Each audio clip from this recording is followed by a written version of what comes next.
Ako sme už informovali, v blízkosti Zemianskych Kostolian sa poprvý raz už v piatok 21. mája narušila hrádza vodnej nádrže, do ktorej skladovali popolček z Nováckej elektrárne.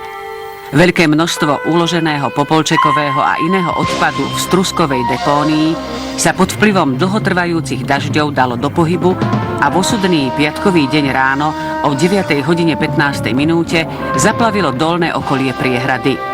V ten deň prišli o život 3 ľudia. Po 5 dní stále unikala voda zmiešaná s popolčekom do doliny. Za tento čas klesla hladina nádrže o 3 metre.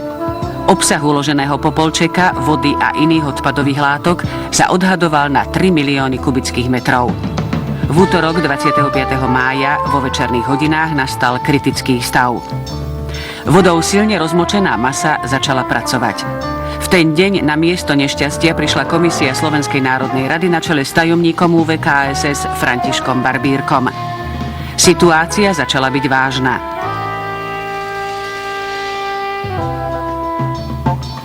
Nastala noc. Včera ráno, 5 minút pred 5, došlo k najväčšiemu zosuvu popolčeka. Na tomto mieste ešte pred 15 hodinami stál dom, ktorý ste videli na predchádzajúcich záberoch. Asi 2000 metrov kubických ho za sekundu zmietlo a valilo sa úžasnou rýchlosťou ďalej smerom na obec Zemianske Kostolany.